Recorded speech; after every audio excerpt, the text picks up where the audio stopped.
Good morning students. तो हम आज अपना नेक्स्ट टॉपिक स्टार्ट करते हैं। कल तक हमने पढ़ा था कि वह कितने हमारी लैंग्वेजेस हैं जो हमारी VB.NET सपोर्ट करती है, या VB.NET का जो फ्रेमवर्क है वो सपोर्ट करता है, जिसमें हमने की बात की थी कि हमारा विजुअल बेसिक .NET और C# लैंग्वेजेस हैं जो हमारे विजुअल स्टूडियो .NET फ्रेमवर्क को सपोर्ट करती हैं। अब हम नेक्स्ट टॉपिक पर अपने चलते हैं, जिसका कि मेन टास्क होता है हमारे किसी भी प्रोग्राम को एग्जीक्यूट स्टेट तक लेके जाना और उसको इजीली कंपाइल कराना। तो हम फर्स्टली ये बात करते हैं कि हमारा आखिर कंपाइलर का मेन टास्क होता क्या है, यानी कि हमारा आखिर कंपाइलर करता क्या है। तो firstly we discuss about compiler. It translate the programming language source code to machine code, यानी कि जो हमारा मेन टास्क होता है कंपाइलर का वह होता है कि ये सोर्स कोड मीन्स जो भी हम डिज़ाइनिंग हम अगर बात करें तो फर्स्टली हम इसमें डिज़ाइनिंग करते हैं। डिज़ाइनिंग में हम जो भी टूल्स यूज़ करते हैं उसके लिए हम जो भी सोर्स कोड यूज़ करते हैं उस सोर्स कोड को हमारा मशीन कोड में कन्वर्ट करना, यानी कि उस दिए गए सोर्स कोड के अकॉर्डिंग उस टास्क को परफॉर्म कराना, यह कंपाइलर का मेन टास्क होता है। अब कंपाइलर की अगर बात करें तो कंपाइलर जो होता है वो हर प्रोग्रामिंग लैंग्वेजेस के लिए सेपरेट कंपाइलर होता है।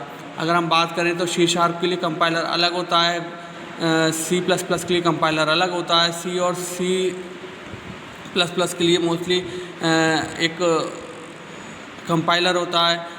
तो हम ये कह सकते हैं कि ASP.NET के लिए अलग कंपाइलर होता है। तो हर प्रोग्रामिंग लैंग्वेजेस के लिए अलग अलग कंपाइलर होता है, means different compiler, different source code and different performing task.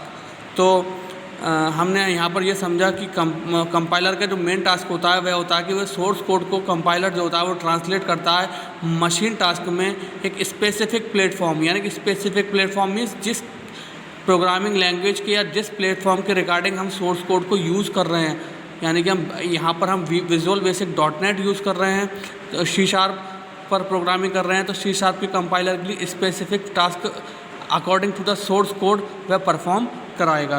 तो कंपाइलर का हम यहाँ पर समझ लिया हमने कि कंपाइलर आखिर होता क्या है। अब हमारा नेक्स्ट टॉपिक जो आता है वो हमारा नेक्स्ट टॉपिक है कॉमन लैंग्वेज इंटरप्रेटर की अगर बात करें तो इंटरप्रेट को हम अगर जनरली इंग्लिश में या जनरल लाइफ में लेकर चलें तो इंटरप्रेट का मीन्स होता है अंडरस्टैंडेबल, यानी कि किसी चीज़ को समझना। This is the final layer in .NET which would we used to run a .NET program developed in any programming language, यानी कि ये हमारा फाइनल एक लेयर होती है। यानी कि अगर हम बात करें तो फ्रेमवर्क की हमारी .NET फ्रेमवर्क की हमारी एक लास्ट लेयर होती है जहाँ पर हमारा प्रोग्राम इंटरप्रेट होता है। यानी कि हमारा कंपाइलर जो मेन टास्क होता है वो कंपाइलर पहले उस चीज़ को समझता है, देन इंटरप्रेट करके उस चीज़ को इंटरप्रेट होकर वह प्रोग्राम हमारा एग्जीक्यूट हो जाता है, यानी कि वह पहले उस सोर्स कोड को अंडरस्टैंड मीन्स समझता है। ठीक, तो .NET would be used to run a .NET program developed in any programming language। किसी भी प्रोग्रामिंग लैंग्वेज में हमारा प्रोग्राम बना होता है तो फर्स्टली वह इंटरप्रेट होता है। So the subsequent compiler will send the program to the CLI layer, common language interface पर वह हमारा जाता है और वह हमारा जो .NET का प्रोग्राम होता है या एप्लीकेशन होती है या सर्विस होती है वह रन हो जाता है। अगर हम इसे स्टेप्स में समझें तो हमारा इंटरप्रेटर जो होता है वो इंटरप्रेटर का जो हमारा मेन टास्क होता है वह होता है कि हमारा कंपाइलर, यानी कि फर्स्ट हमारा कंपाइलर देन कंपाइल करता है, उसको कंपाइल करने के बाद वह CLI लेयर में उस पर्टिकुलर सोर्स कोड को भेजता है जिसके थ्रू वह रन होकर यानी कि इंटरप्रेट होकर उस टास्क को परफॉर्म करता है।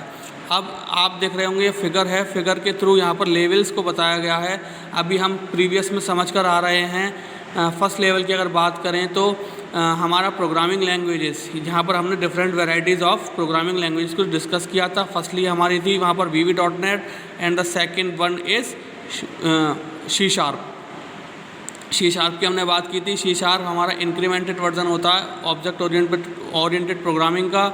देन नेक्स्ट लेवल पर अगर हम बात करें तो अभी हम डिस्कस अभी हमने आज के लेक्चर में डिस्कस किया है कंपाइलर, यानी कि VB.NET के लिए अलग कंपाइलर होता है, C# के लिए अलग कंपाइलर होता है। अभी हमने आपको बताया था कि डिफरेंट प्रोग्रामिंग लैंग्वेजेस के लिए डिफरेंट कंपाइलर्स का यूज़ करते हैं, क्योंकि डिफरेंट प्रोग्रामिंग लैंग्वेजेस में कुछ ना कुछ इंक्रीमेंट वर्जन होता है जिसके थ्रू उसका कंपाइलर को चेंज होना पड़ता है।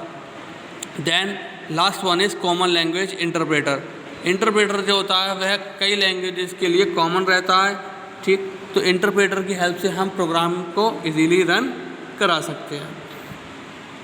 अब हम नेक्स्ट बात करते हैं, बहुत ही इंटरेस्टिंग और इम्पोर्टेंट टॉपिक है एग्ज़ाम के पॉइंट ऑफ व्यू से, .NET framework class library. .NET framework class library. अभी हमने प्रीवियस लेक्चर में भी डिस्कस किया था कि लाइब्रेरी आखिर होती क्या है। जो हमारी प्रोग्रामिंग लैंग्वेजेस में लाइब्रेरी होती हैं वह आखिर हमारी होती क्या है। अगर हम C और C++ की बात करें तो वहाँ पर हमारी हेडर फाइल्स होती थी। हेडर फाइल्स में क्या होता था, हमारा सारा जो कंसोल फंक्शन होता था, कंसोल मेथड होता था हमारा, जिसमें इनपुट आउटपुट जो हमारे मेथड्स होते थे वह हमारे वहाँ पर डिफ़ाइन होते थे। हम लिखते थे ना conio.h यानी console input output dot header file. यहाँ पर हमारी इसी तरीके से जैसे वहाँ हेडर फाइल्स में लाइब्रेरी होती थी, इसी तरीके से यहाँ पर हमारे नेम स्पेसेस होते हैं। नेम स्पेसेस में हमारी लाइब्रेरी डिफ़ाइन होती है। .NET framework class library is the collection of classes.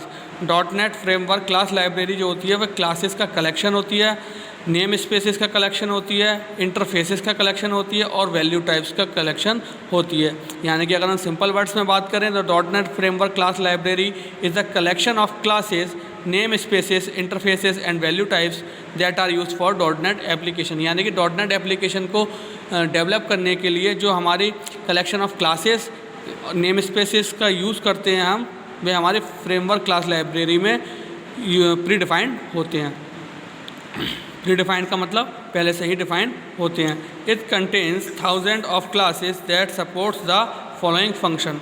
यहाँ पर हमारी बात करते हैं थाउजेंड ऑफ क्लासेस होती हैं जो हमारी सपोर्ट करती हैं फॉलोइंग फंक्शंस को। Base and user defined data types. Data types हम जानते ही हैं, डेटा टाइप्स हमारे वह होते हैं जो हम किसी भी वेरिएबल को या कांस्टेंट की वैल्यू को इनिशियलाइज करने के लिए यूज़ करते हैं generally. Support for exceptional handling. Exceptional handling की हम बात कर चुके हैं। एक्सेप्शनल हैंडलिंग का मतलब होता है कि किसी भी एरर को फाइंड आउट करके उसको डिबग करना। Then input and output stream operations. किसी भी वैल्यू को इनपुट कराना और फिर उसका आउटपुट शो कराना। यानी कि अगर हम यूज़र से इनपुट ले रहे हैं और उसके अकॉर्डिंग आउटपुट शो हो रहा है तो वह सब हमारा नेम स्पेसेस की हेल्प से पॉसिबल होता है। Ability to create window based GUI application. यानी कि इसमें एबिलिटी होती है, यानी कि एबल होता है कि यह window based application, GUI based application develop कर सके, यूज़र के यूज़ करने के लिए डेवलप कर सके। Ability to create web client and server. यानी कि यह वेब यानी कि क्लाइंट और सर्वर बेस्ड एप्लीकेशन इंटरनेट की हेल्प से डेवलप करने के लिए एबल है। Support for creating web services. हमने पहले भी डिस्कस किया है कि .NET जो होता है हमारा वह हमारे वेब सर्विसेज को डेवलप करने के लिए भी यूज़ किया जाता है। तो आइए डिस्कस करते हैं। यहाँ पे हमने एक टॉपिक डिस्कस किया था नेम स्पेसेस। नेम स्पेसेस आखिर हमारा होता क्या है। Following are the commonly used name spaces that contains useful classes and interfaces and defined in framework class library. यानी कि ये कुछ हमारे कॉमनली यूज्ड नेम स्पेसेस होते हैं जो कुछ यूजफुल क्लासेस को, इंटरफेसेस को डिफाइन करते हैं क्लास लाइब्रेरी में। अब जैसे कि हम बात करें, हम यहाँ पर अभी हम इसको एग्जाम्पल के थ्रू भी समझेंगे। सिस्टम, ये सिस्टम जो हमारा नेम स्पेस होता है ये हमारा सारा स्ट्रिंग टाइप और डेटा टाइप्स को कंटेन करता है अपने अंदर, ताकि वह उसको उसी के अकॉर्डिंग कन्वर्ट कर सके। नेक्स्ट आता है हमारा system dot data dot OLEDB, system dot data dot SQL client. ये हमारा डेटाबेस कनेक्टिविटी के लिए, डेटाबेस से डेटा को रिट्रीव करने के लिए हम इस नेम स्पेस का यूज़ करते हैं। नेक्स्ट हमारा नेम स्पेस आता है सिस्टम डॉट IO और सिस्टम डॉट डायरेक्टरी सर्विसेज। यह क्या होता है, हमारे रीड और राइट की परमिशन के लिए यूज़ किया जाता है।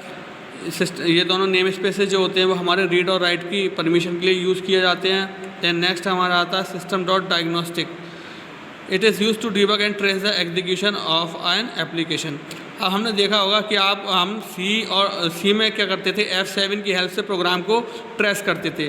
तो ट्रेस करने पर क्या होता था, वह 1 बाय 1 हमारे पर्टिकुलर मेथड पर जाकर या पर्टिकुलर हमारे ऑपरेशन को परफॉर्म, उसकी वर्किंग को डिफाइन करता था हमारी कंसोल विंडो पर। इसी तरीके से हम बात करें तो यह हमारा प्रोग्राम को ट्रेस करता है और हमारे प्रोग्राम के जो प्रोग्राम है हमारा या एप्लीकेशन है या हमारी सर्विस है उसके एग्जीक्यूशन में हमारी हेल्प करता है। System dot web user interface, system dot web hosting. यानी कि अगर हम बात करें तो these are used to create ASP.NET web applications that runs over the web. ये हमारे ASP.NET वेब एप्लीकेशंस को डेवलप करने के लिए यूज़ किया जाता है, जो कि हम इंटरनेट की हेल्प से पॉसिबल है उसको एग्जीक्यूट कराना। अब हम बात करते हैं, इसको हम एक प्रोग्राम के थ्रू समझते हैं, एक एग्जाम्पल के थ्रू समझते हैं कि हमारा नेम स्पेसिस का आखिर वर्क होता क्या है। अभी हमने बात की थी नेम स्पेस की, तो यहाँ पर हमारा नेम स्पेस है यूजिंग सिस्टम। ठीक, सिस्टम जो है, सिस्टम के अंदर हमारा बात करें तो कंसोल मेथड हमारा डिफाइन होता है, जिसके थ्रू हम इनपुट और आउटपुट को शो करते हैं। नेम स्पेस कंसोल एप्लीकेशन, यहाँ पर हमने नेम स्पेस को डिफाइन कर दिया कि ये कंसोल एप्लीकेशन के लिए हम यहाँ पर प्रोग्राम जो बनाया गया है वो हमारा कंसोल एप्लीकेशन के लिए बनाया गया है। क्लास हमने यहाँ पर डिफाइन कर दी प्रोग्राम, क्लास यहाँ पर हमने डिफाइन कर दी प्रोग्राम। अब हम बात करें तो जैसे कि हमारा C और C++ प्रोग्रामिंग में होता था कि हमारा प्रोग्राम का जो एंट्री पॉइंट होता था वह हमारा मेन बॉडी से होता था, यानी कि मेन फंक्शन से होता था। वहाँ पर हम वॉइड मेन लिखते थे। यहाँ पर भी हमारा एक्सेस आइडेंटिफायर के थ्रू हमने डिफाइन कर रखा है कि यहाँ पर हमारा वॉइड फंक्शन स्टार्ट हो रहा है। देन यहाँ पर कंसोल डॉट राइट लाइन, यहाँ पर किसी भी वैल्यू को आउटपुट के थ्रू, यानी कि किसी भी वैल्यू को हम इनपुट करा रहे हैं हेलो डॉट नेम स्पेस, यानी कि ये हमारा इनपुट आउटपुट स्क्रीन पर एज इट इज़ प्रिंट हो जाएगा विद द हेल्प ऑफ, यानी कि कंसोल डॉट राइट लाइन। ये हमारा जो कंसोल फंक्शन है इनपुट आउटपुट के लिए जो हम यूज़ कर रहे हैं, ये हमारा कहाँ पर है, सिस्टम नेम स्पेस में। तो सिस्टम नेम स्पेस की हेल्प से ये हेलो नेम स्पेस जो है ये हमारा कंसोल स्क्रीन पर एज इट इज़ प्रिंट हो जाएगा। तो आई होप ये एग्जाम्पल आपको समझ में आया।